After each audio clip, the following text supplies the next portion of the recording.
At Thanksgiving, my dad stood up and announced, "We're selling the family business, and you're getting nothing."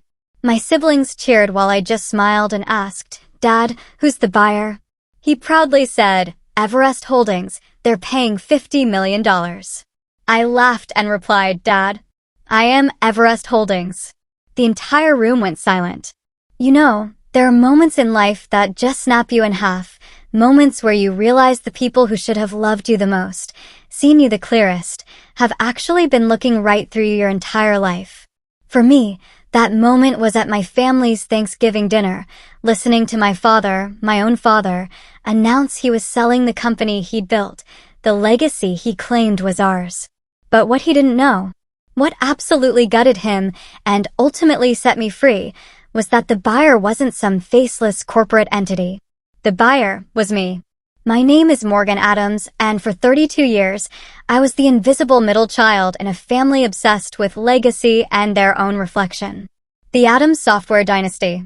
As I walked into our sprawling Boston mansion that Thanksgiving, watching my dad excitedly whisper to my mom about some big deal he'd been cooking up, they had no idea what was coming. Because beneath my quiet exterior, beneath that unassuming black dress, beat the heart of someone they had drastically, profoundly underestimated. My father was about to drop a bombshell at dinner, and he thought it would change our family forever. He was right, but not in the way he ever expected.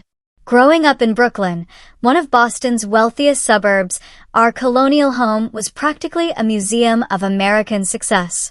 6 bedrooms, a heated indoor pool, a lawn so vast it needed 3 gardeners.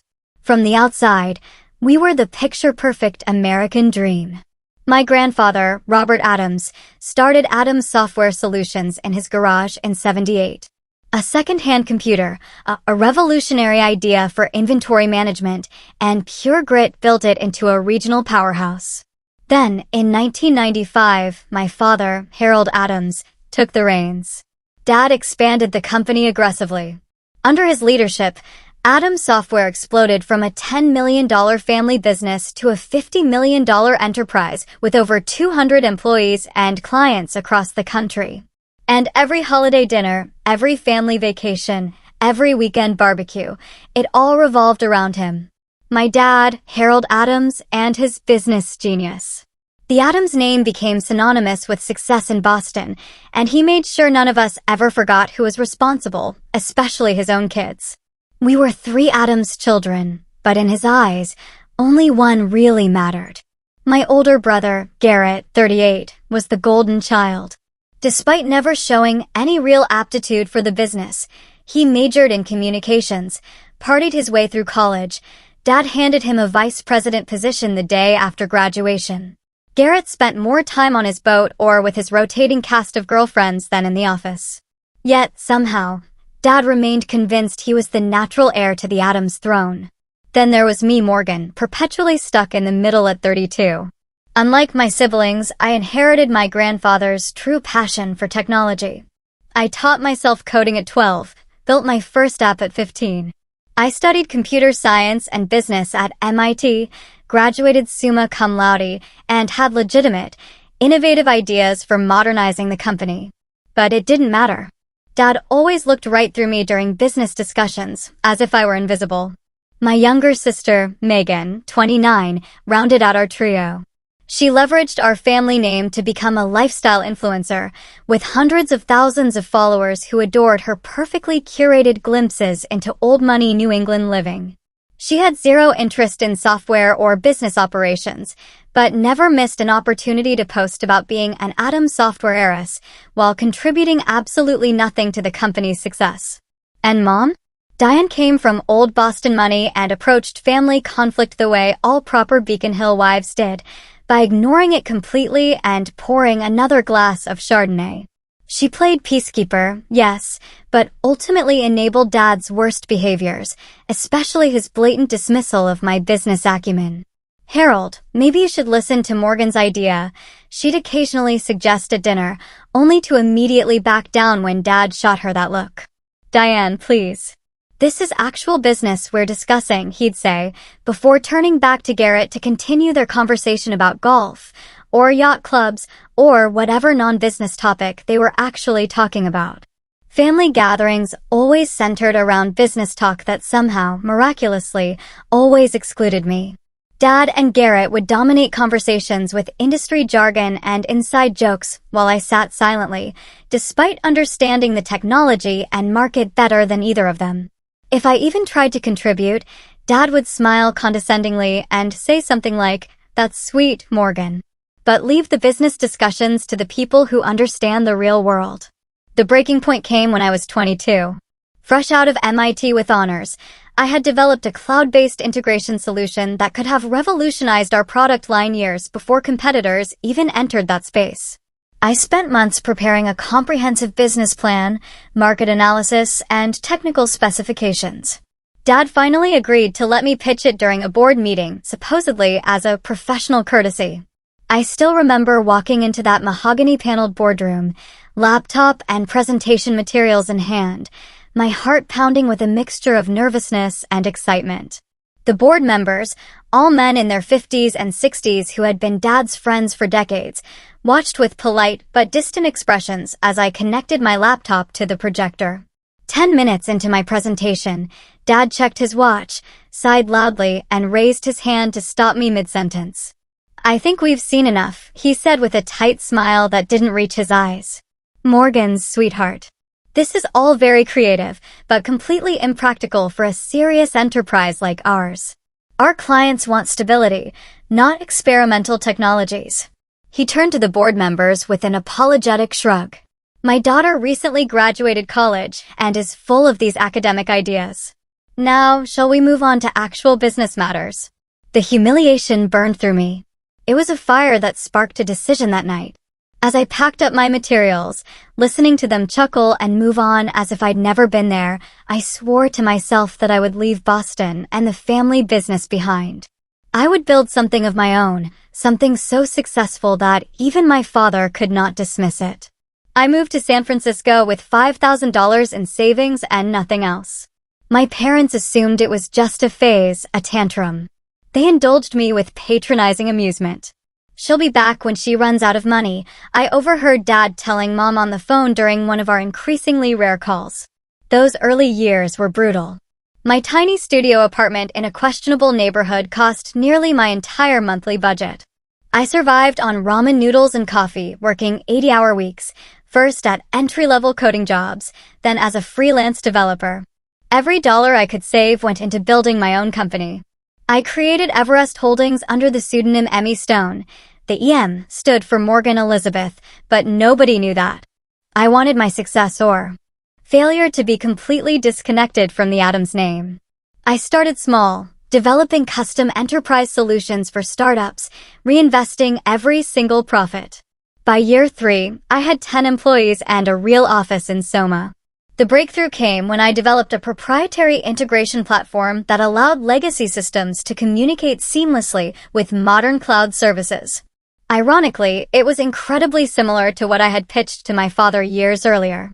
Venture capital came calling, but I maintained majority ownership, determined to control my own destiny. Over the next 7 years, I strategically acquired smaller tech companies that complemented our services. Everest Holdings grew to a $200 million valuation with offices in 3 cities. Throughout it all, I maintained my pseudonym in all business dealings.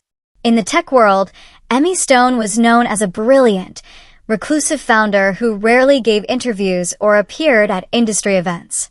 When I absolutely had to make public appearances, I used subtle changes to my appearance and let my COO do most of the talking. My family remained completely unaware of my success. During holiday calls and occasional visits, I kept conversations vague, describing my work as doing okay or still figuring things out. Dad never pressed for details. He had already written off my career as inconsequential. This suited me perfectly. I was building Everest into something that would one day shock them all. What they didn't know was that for the past year, I had been strategically acquiring shares in companies that were key suppliers and clients of Adams Software. I studied their quarterly reports, identified their weaknesses, and positioned Everest as the perfect buyer to take Adams Software to the next level. 6 months ago, I had my CFO send an anonymous acquisition offer through a third party, which my father predictably rejected without proper consideration.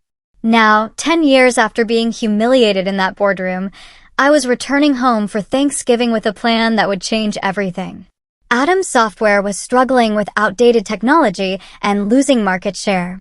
My father didn't know it yet, but I was about to become his worst nightmare and his only salvation.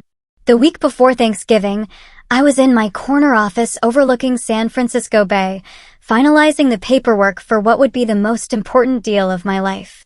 My assistant knocked and entered with my travel itinerary. "Your private jet is confirmed for Tuesday at 11 a.m., she said, placing the folder on my desk. "Are you sure you don't want to bring your executive team to Boston for the signing?" I shook my head. "This is personal.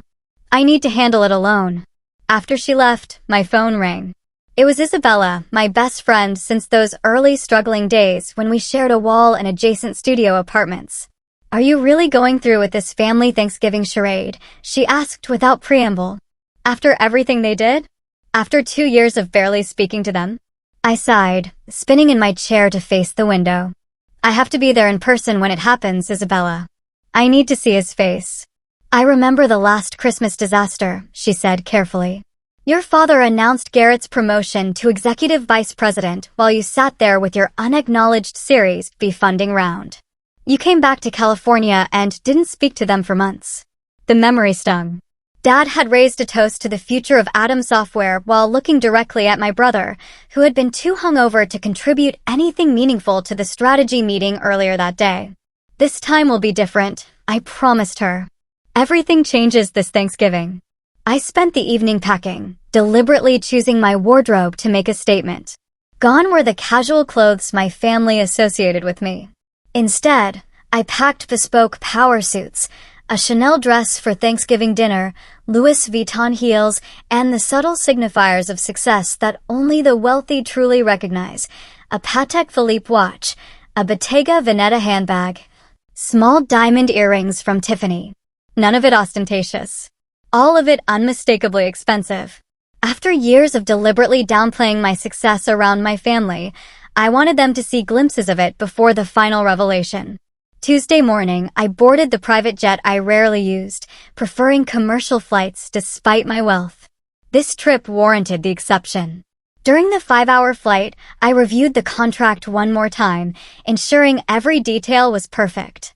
The irony was not lost on me. For years, I had flown coach to Boston, eating airplane peanuts and squeezing into middle seats while building the empire that would now allow me to arrive in style. The jet landed at a private airfield outside Boston. A black Bentley waited on the tarmac, another unusual indulgence I had arranged specifically for this trip. As we drove through familiar neighborhoods toward Brooklyn, I felt a strange mixture of nostalgia and determination hardening within me. The Addams family estate looked exactly as it always had. Imposing colonial architecture, perfectly manicured grounds now dusted with November snow, a wreath already hanging on the door in preparation for the holiday season. I instructed the driver to wait, then took a deep breath before walking up the steps I had climbed thousands of times before. Mom answered the door herself, bypassing the housekeeper in her eagerness to see me. Her eyes widened slightly as she took in my appearance. "Morgan, darling," she said, embracing me with the scent of expensive perfume and the faint note of midday wine on her breath. "You look different. Is that a Rolex?" "Patek Philippe, actually," I said, returning her hug. "Good to see you, Mom." She ushered me inside, chattering about Thanksgiving preparations and Megan's latest Instagram milestone. I nodded politely, setting down my bag in the grand foyer with its sweeping staircase and crystal chandelier. Home sweet home, with all its complicated memories. "Your father is in his study," Mom said. "He's been very busy with some big deal. Very hush-hush, even with me." I smiled. "I'll say hello before I settle in." Dad's study had always been somewhat forbidden territory, a masculine sanctuary of leather, mahogany, and business journals. I knocked once and entered without waiting for a response, a small act of defiance.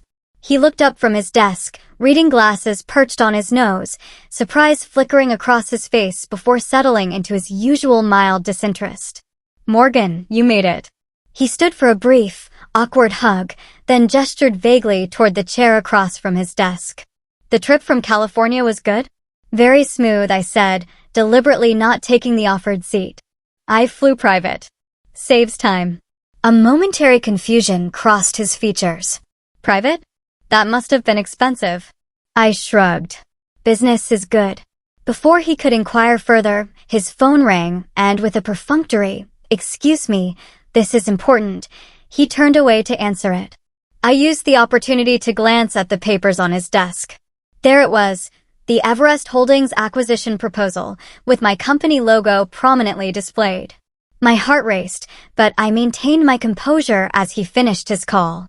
"Sorry about that," he said hastily, gathering the papers into a folder. "Big things happening at the company. You wouldn't understand." The familiar dismissal rolled off me like water now. "Of course, Dad. I'll let you get back to it." I left his study and headed upstairs to my old bedroom, which Mom had maintained as a shrine to my teenage self. Debate trophies, computer science awards, and MIT pennants still adorned the walls, dusty testaments to achievements that had never impressed the one person whose approval I had sought most. After freshening up, I headed downstairs and found Garrett in the living room, already drinking scotch at 3 o'clock in the afternoon. He had our father's tall frame and confident posture, but years of privileged indulgence had softened him around the middle. Well, the prodigal sister returns," he said, raising his glass in mock toast. "Still playing with computers in California?" "Something like that," I replied with a tight smile. "How's your little startup doing? Making any money yet?" His condescension was so familiar it almost felt like home. Before I could answer, Megan burst into the room, phone held at the perfect angle to capture her entrance for her Instagram followers. "Morgan is here, everyone. Family reunion time," she announced to her phone before air-kissing my cheeks. "You look expensive, sis. Did you finally find yourself a rich boyfriend?" "No, just working hard," I said, stepping out of her camera frame. Garrett brought his new girlfriend, Megan stage whispered, still recording. "Amber. She's 24 and does yoga, like, professionally." On cue, a willowy blonde entered the room, wearing designer jeans and a cashmere sweater that highlighted her perfect figure. Garrett immediately pulled her to his side with proprietary pride. "Amber, this is my sister Morgan. She lives in San Francisco and does tech stuff." His vague wave dismissed a decade of my professional accomplishments. "Oh my God, I love San Francisco," Amber gushed. "The shopping is amazing." Our awkward small talk was interrupted by the sound of Dad's raised voice from his study.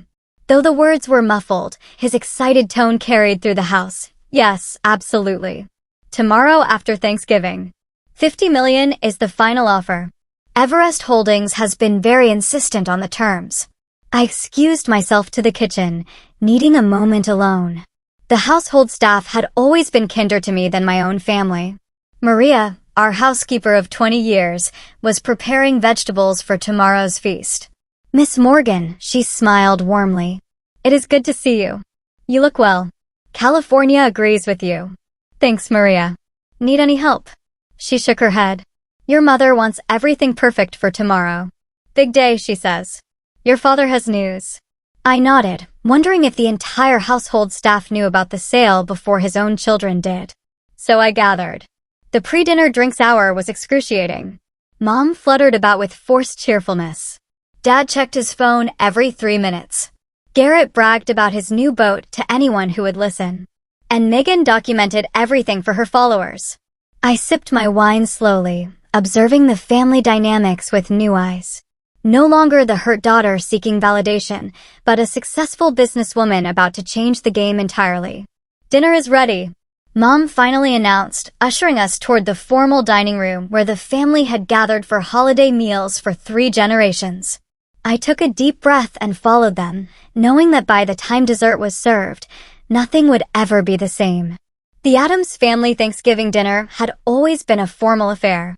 The massive mahogany dining table gleamed under the light of the crystal chandelier, set with the Wedgwood china that only emerged for special occasions. Sterling silver candelabras held ivory tapered candles, casting a warm glow over the autumnal centerpiece of pumpkins, gourds, and fall foliage that Mom had undoubtedly commissioned from the most expensive florist in Boston. I noted with mild amusement that I had been seated at the far end of the table, as far from Dad at the head as physically possible. Typical. Garrett sat at Dad's right hand with Amber beside him, while Megan occupied the spot to Dad's left. Mom took her traditional place at the opposite end, with me beside her, symbolically separated from the inner circle of family business by the length of polished wood between us. Maria and the kitchen staff brought out course after course: butternut squash soup garnished with creme fraiche, harvest salad with candied walnuts and cranberries. And finally, the turkey, a 25-pound bird roasted to golden perfection, accompanied by all the traditional sides. Dad carved with ceremonial precision while Megan filmed for her social media, providing running commentary.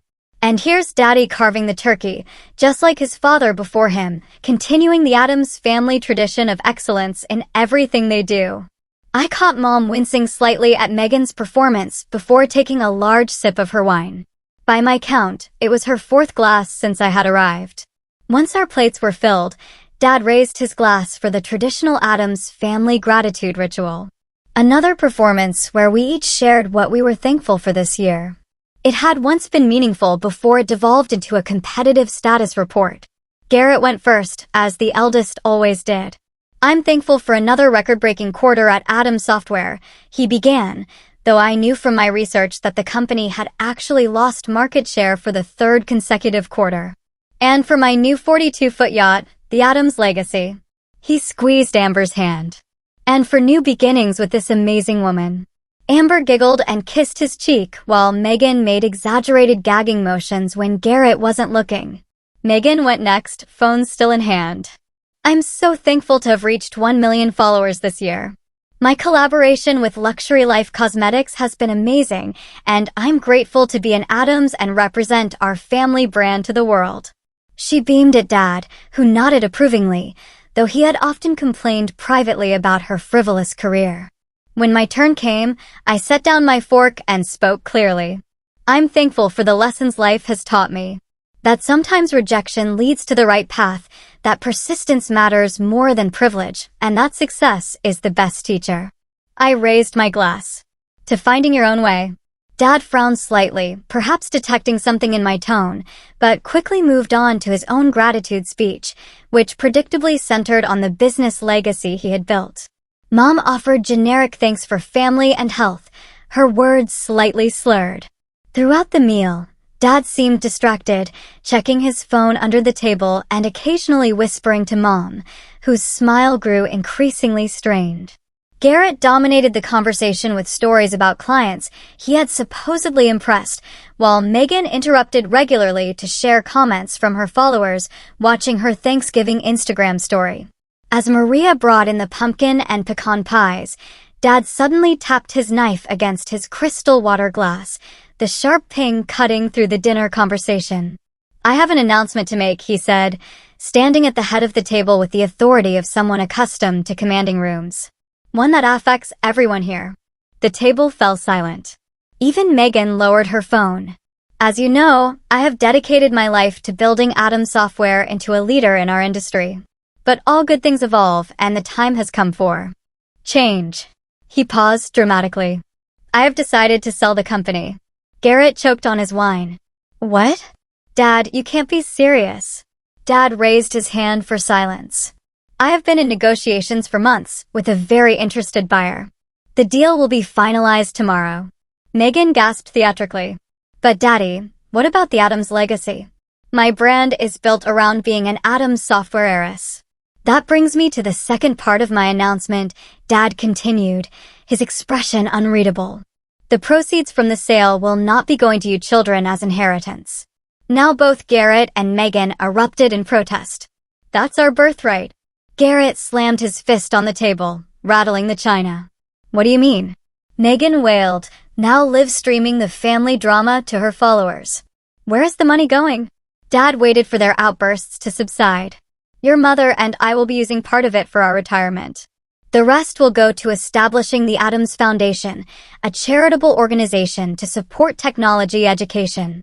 This is Garrett stood, his face flushed with anger. I've given 10 years to this company.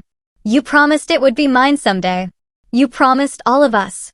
Megan joined in, tears streaming down her face, though she kept her phone carefully angled to capture her most flattering crying angle. Throughout the chaos, I remained perfectly still, taking small, deliberate bites of pecan pie. Mom noticed my calm and gave me a quizzical look. "Morgan," she said quietly. "You don't seem surprised." The table gradually quieted as everyone turned toward me, suddenly remembering my presence.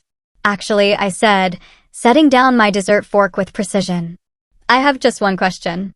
I looked directly at my father. "Who is the buyer?" Dad's chest puffed with pride, pleased to have important information that we did not. "A very successful tech investment firm called Everest Holdings. They're paying $50 million, which is more than generous given our recent market challenges." I took a sip of water, using the moment to steady myself for what came next.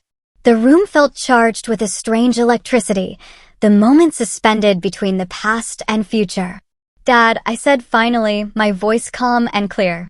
"I am Everest Holdings." The room went completely silent. I could hear the antique grandfather clock ticking in the hallway, marking the seconds of frozen disbelief. For several heartbeats, nobody moved. The silence was absolute, as if the air itself had solidified around us. I watched the emotions play across my father's face in rapid succession: confusion, disbelief, shock, and finally, the first flickers of anger.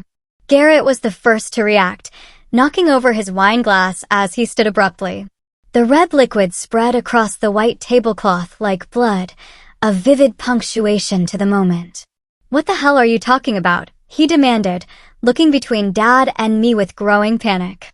Megan, incredibly, was still live streaming, her hands shaking as she captured what was quickly becoming the most dramatic content her followers had ever seen.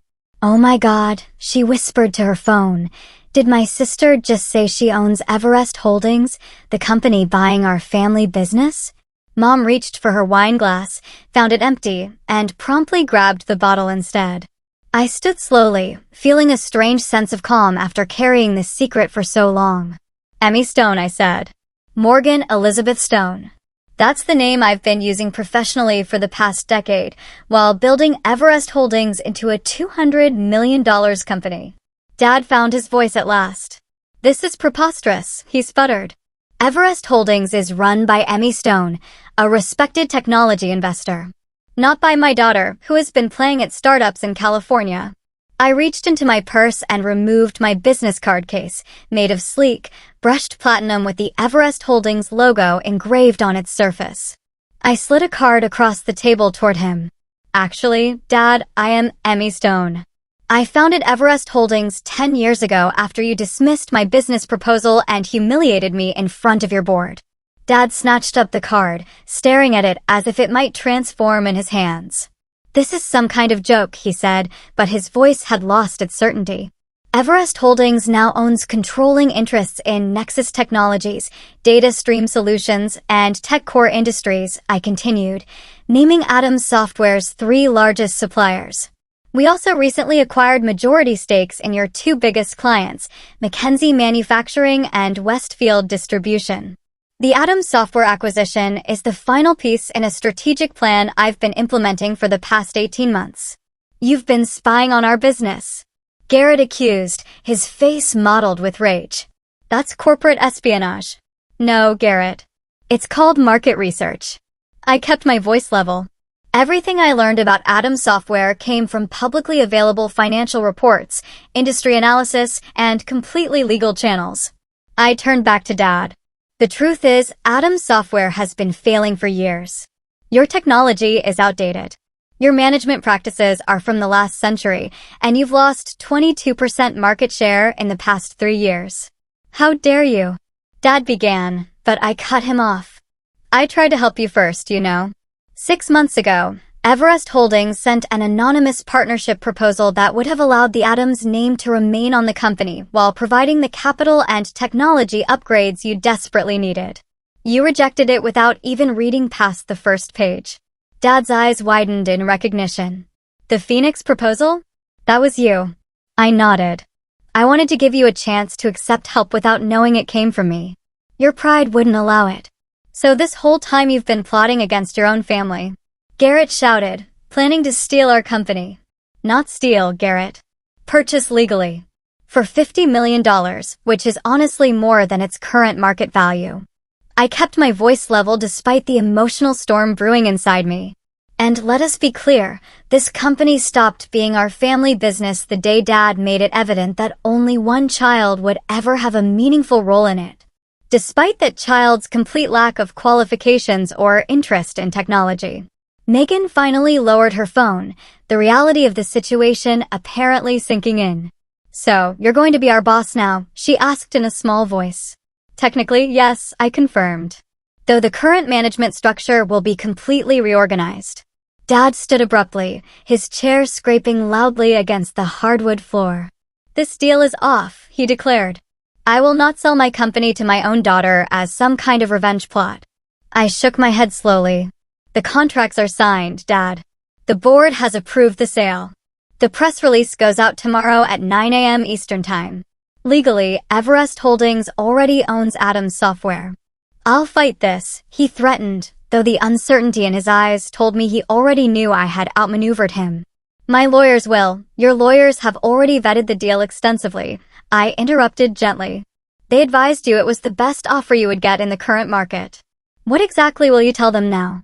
That you're upset because the brilliant CEO you've been negotiating with turns out to be your daughter. Mom spoke for the first time. Since my revelation, her words slightly slurred, but her gaze surprisingly clear. All these years, Morgan, all these years you were building this while we thought. While you thought I was failing, I finished for her. Yes, exactly. I needed you all to keep underestimating me. Dad slammed his hand on the table. You have a choice to make right now, Morgan. You can be my daughter, or you can be the person who took my company. You cannot be both. The ultimatum hung in the air between us, so predictable it almost made me sad. 10 years ago, it would have devastated me. Now it merely confirmed what I had always known. That's where you're wrong, Dad, I said quietly. I am both. I always have been. You just refuse to see it. Megan had started crying in earnest now, mascara tracking down her perfectly contoured cheeks. What happens to us? To our trust funds? Our positions? That depends, I answered honestly. On whether you want to actually work for the company or just claim its benefits. Garrett pointed an accusing finger at me. You planned this for Thanksgiving deliberately, didn't you? To humiliate us in front of the whole family. I planned it for Thanksgiving because I knew everyone would be here, I corrected him. And because 10 years ago at Thanksgiving dinner, Dad announced that he was promoting you to vice president, despite your complete lack of qualifications. While telling me my degree from MIT and 3 years of coding experience wasn't enough to warrant even an entry-level management position. Dad's face flushed at the reminder. That was different. Garrett is my son, my firstborn. And there it is, I said softly. The real reason I was never given a chance.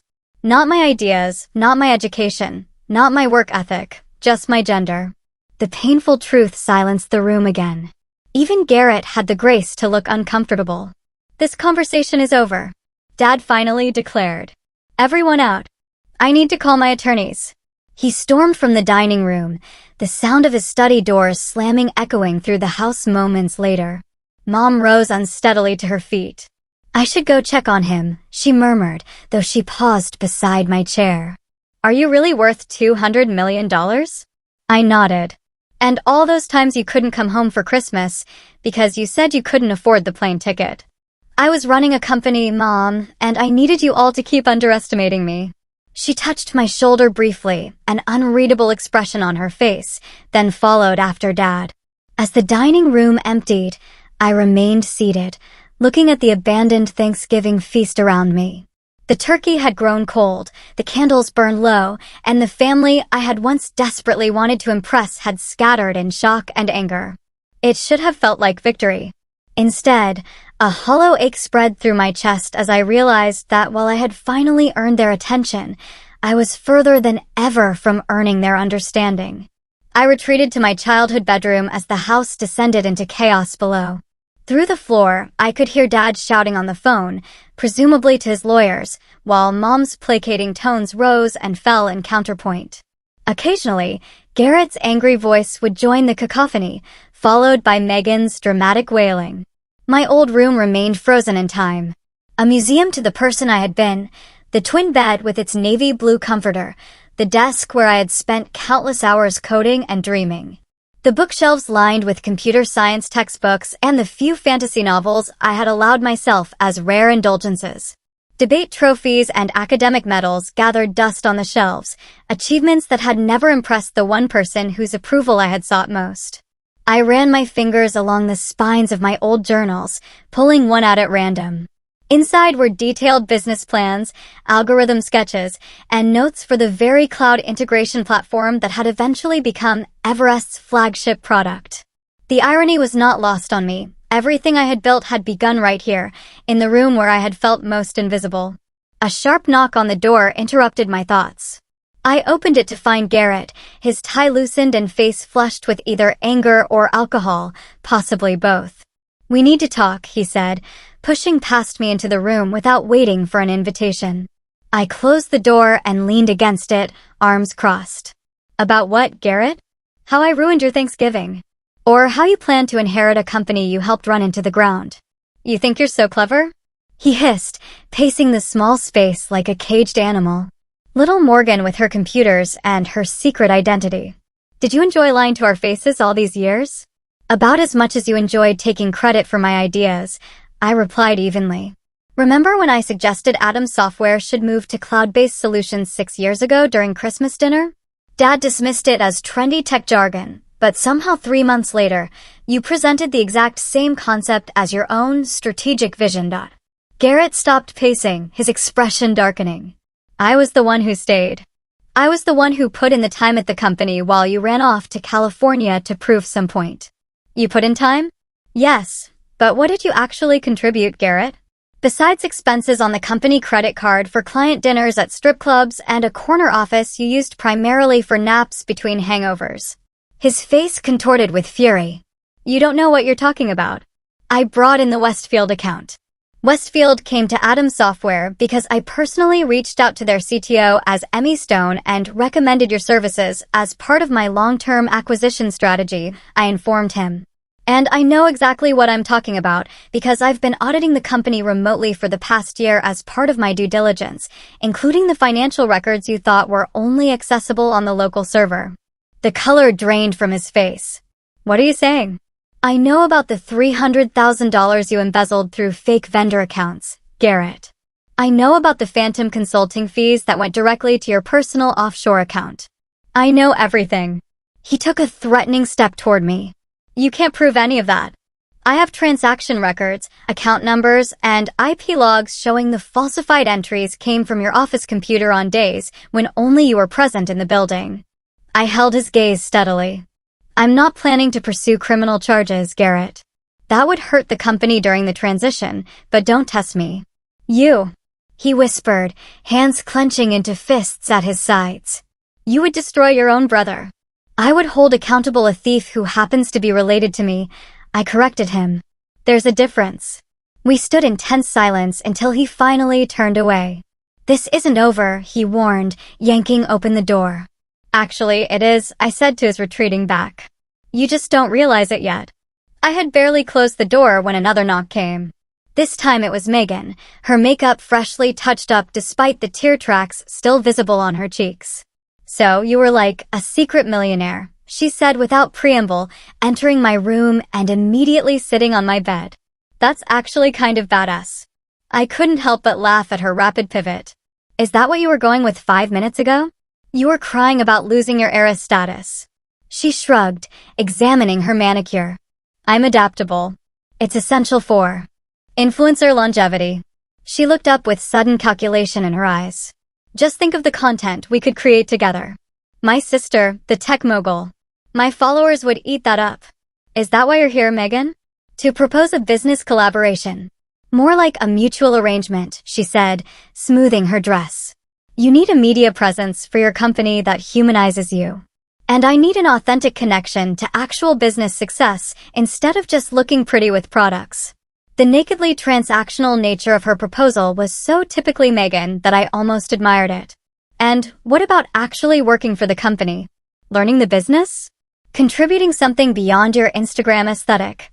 She wrinkled her nose. God, no. Coding is boring and business meetings make me want to die. But I could be like the brand ambassador. The face of the company for the lifestyle market. The face of an enterprise software integration platform for the lifestyle market? I repeated slowly. Do you hear yourself? Megan stood, straightening her shoulders. Fine. Mock me like everyone else in this family. But my social media skills are actually valuable in today's market, whether you respect them or not. I've built my own brand from nothing, just like you did. The parallel had never occurred to me before, and I found myself momentarily speechless. There was a strange kind of truth to it, though our methods and values diverged dramatically. I'll think about it, I said finally, but not tonight. She nodded, apparently satisfied with even this small concession. Just so you know, I've already posted about a major family business shakeup, without specifics. My engagement is through the roof. After she left, I sat at my old desk, powering up my laptop to check on the final details for tomorrow's announcement. A gentle knock interrupted me again. Come in, I called, expecting perhaps Maria with tea or one of the household staff.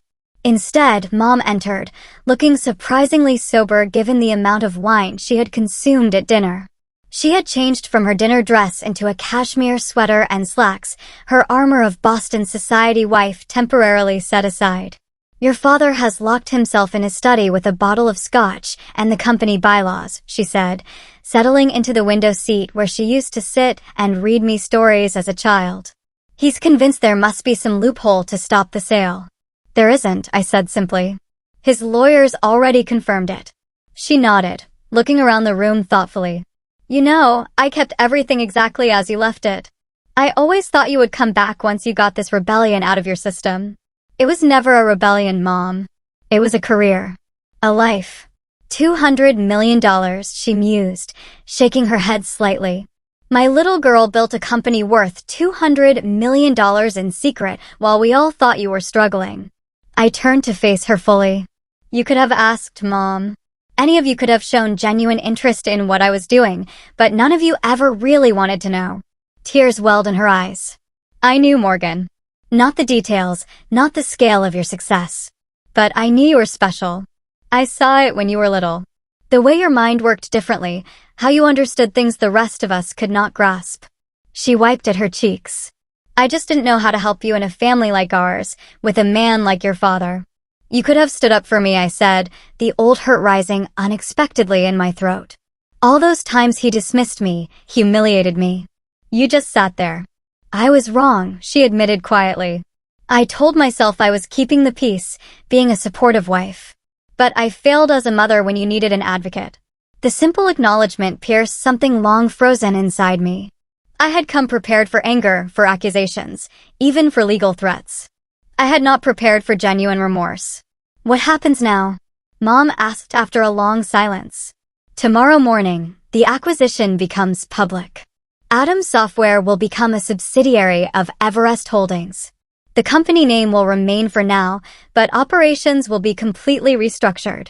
I hesitated, then added, Dad and Garrett will be offered advisory positions with no actual authority if they want them, mostly for appearance's sake during the transition. And you? Will you move back to Boston? I shook my head. I will remain in San Francisco. We will install a new management team here. She nodded, seeming to understand all I was not saying, that I had outgrown this house, this family dynamic, this version of myself. Your father may never forgive you for this, she warned softly. I know, I acknowledged, but this isn't about forgiveness, Mom. It's about finally being seen. After she left, I worked until dawn preparing for the morning's confrontation, ignoring the texts from Isabella, asking for updates. As the first gray light of morning filtered through my curtains, I changed into one of my Armani suits, styled my hair into a sleek chignon, and put on the subtle makeup that Emmy Stone was known for in her rare public appearances. The morning would bring either a new beginning for the Addams family or its final fracturing. Either way, I was ready. The kitchen was eerily quiet when I came down at 7 a.m. Maria silently handed me a cup of coffee, her eyes communicating a mixture of concern and respect. The formal dining room had been cleared of last night's Thanksgiving disaster, no evidence remaining of the family explosion, except the lingering tension in the air. I checked my phone. 3 missed calls from my executive team, eager for updates on the acquisition announcement scheduled for 9 a.m. A text from Isabella. Did you drop the bomb? Are they still breathing? I had just finished responding when Dad appeared in the doorway of the kitchen. He looked older than he had yesterday. The lines around his eyes deeper, his normally perfect posture slightly stooped. He had clearly not slept. My study now, his tone left no room for discussion. I followed him down the hallway to the room that had always been the center of Addams' family power. The wood-paneled walls were covered with framed accolades, business journal covers featuring Dad, industry awards, photos with politicians and celebrities. Conspicuously absent was any recognition of my achievements, though my MIT graduation photo sat on a side table, half hidden behind more prominent family pictures. Dad took his seat behind the massive desk, a position he had used to intimidate business rivals for decades. I chose not to sit in the visitor's chair as expected. Instead, perching on the edge of the desk itself, a subtle repositioning of our power dynamic that did not go unnoticed. My attorneys confirm what you said last night. He began without preamble. The sale is legally binding. The board vote was unanimous. Of course it was, I replied. Addams Software has been losing market share for 3 years. Your technology is outdated. Your management structure is bloated, and your development pipeline is empty. The board recognized a good offer when they saw it. $50 million, he said, shaking his head. The company was valued at $70 million just 2 years ago. The company was overvalued 2 years ago, I corrected. And I offered more than any other potential buyer would have. Most would have stripped the assets and dissolved the Addams name entirely. He looked up sharply. And is that your plan? To erase your own family legacy? No. Despite everything, I respect what grandfather built and what you expanded. The Addams name stays, though the company structure will change significantly. For the first time, uncertainty crossed his features. What exactly are your plans? I had waited 10 years for him to ask my opinion on business matters. The irony was not lost on me. Addams Software will become the enterprise division of Everest Holdings, focusing on updating your legacy products and integrating them with our cloud platforms.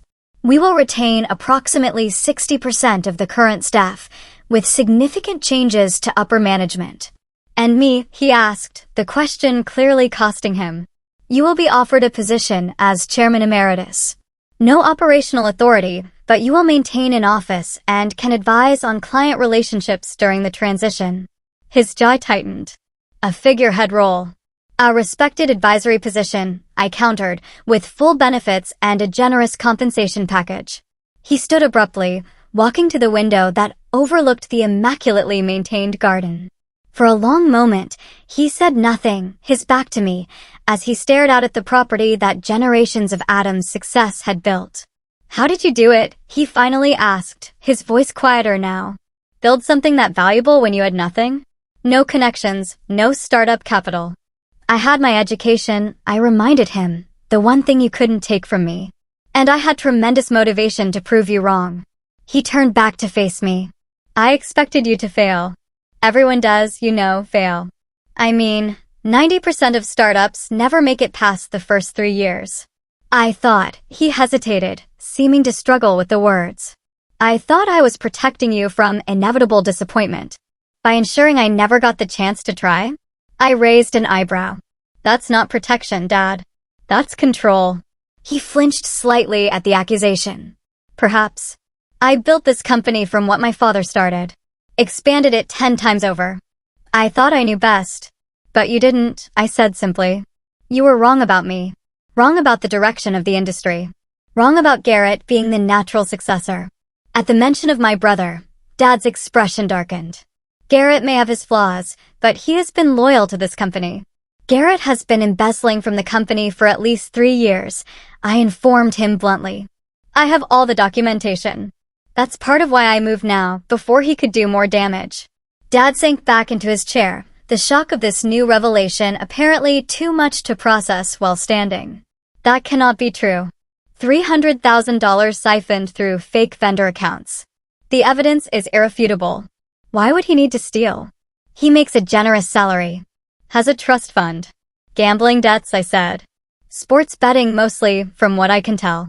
Dad buried his face in his hands briefly before looking back up, suddenly appearing every one of his 68 years. So both my son and my company were failing, and I was too blind to see either. The naked vulnerability in his admission caught me off guard. I had expected more anger, more accusations, not this broken acceptance. Not blind, I said, softening my tone slightly, just looking in the wrong direction. A long silence stretched between us, filled with decades of misunderstanding and missed opportunities. When he finally spoke again, his voice had changed, the arrogance replaced with something approaching genuine curiosity. How did you do it? He asked. Really? No connections, no investors who knew the Adams name. How did you build something so successful? I considered deflecting, but there was something in his question that seemed sincere for the first time in our relationship. I started small, I explained. Freelance development work to build capital.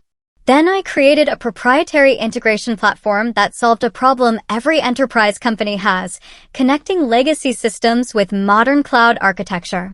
It was actually based on the proposal you dismissed when I was 22. A flicker of recognition crossed his face. The one with the middleware solution? I nodded, surprised he remembered even that much. Yes. I refined it, made it more adaptable, used it to attract our first major clients, reinvested every profit, lived in a studio apartment eating ramen for 3 years to keep overhead low. Built a team of brilliant people who believed in the vision. Without the Adams name to open doors, he mused.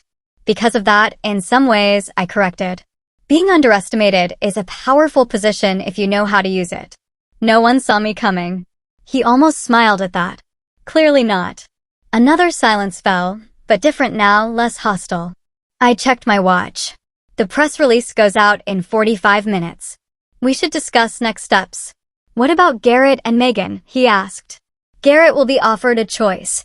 Resign quietly with a reasonable severance or face potential legal consequences for the embezzlement. Megan, I paused, considering Megan actually made a compelling case last night for serving as a brand ambassador.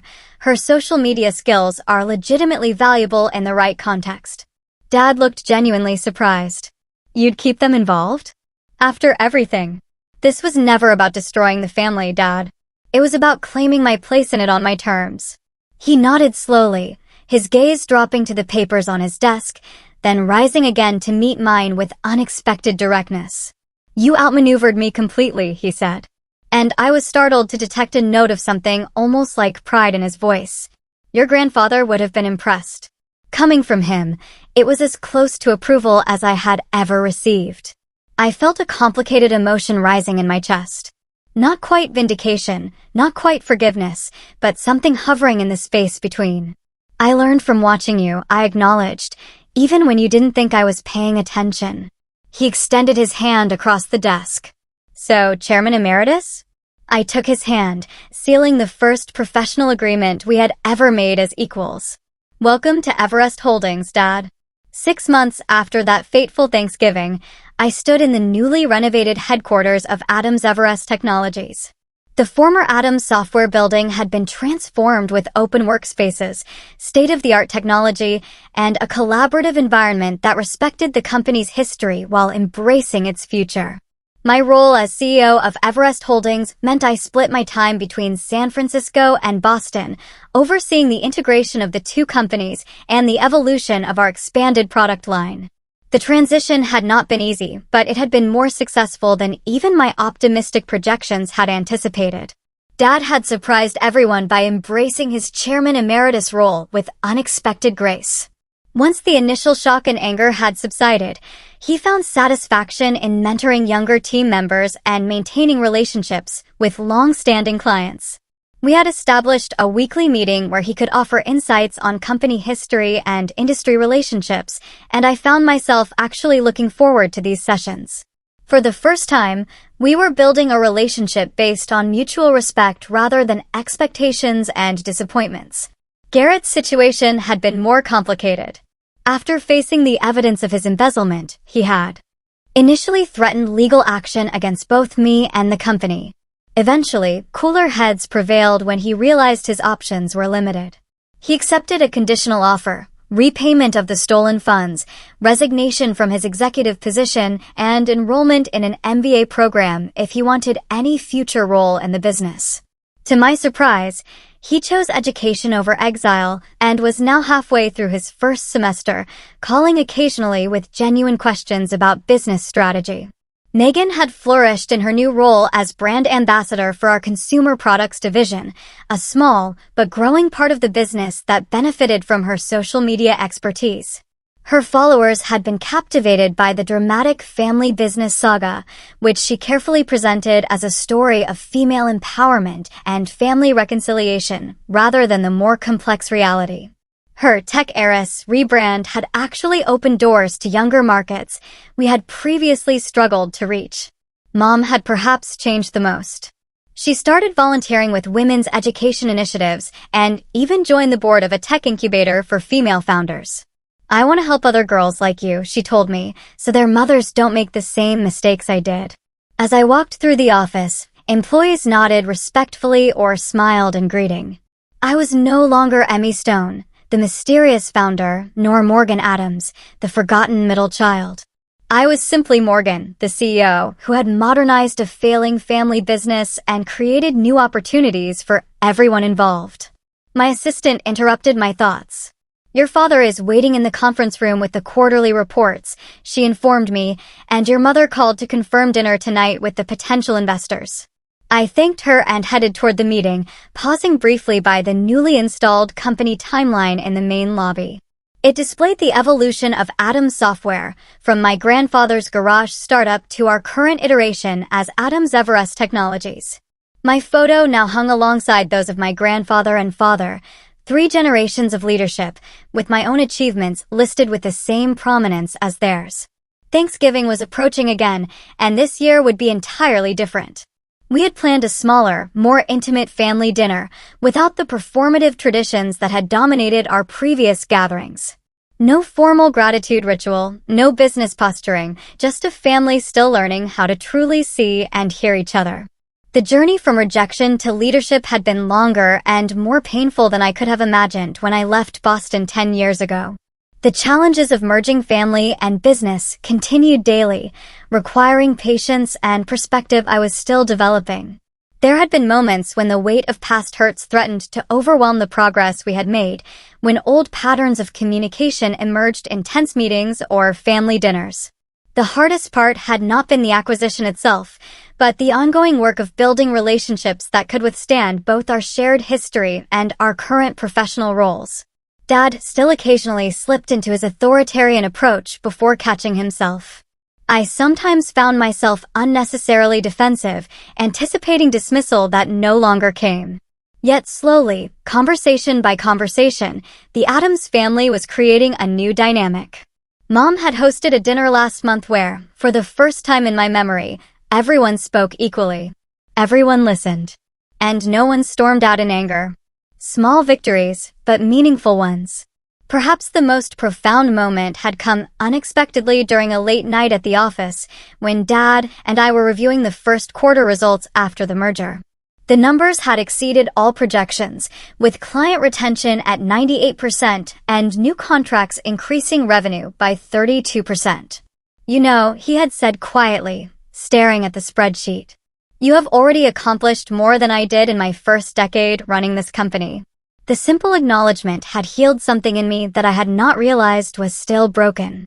Not because I needed his validation professionally anymore, but because it represented the human recognition I had sought all along.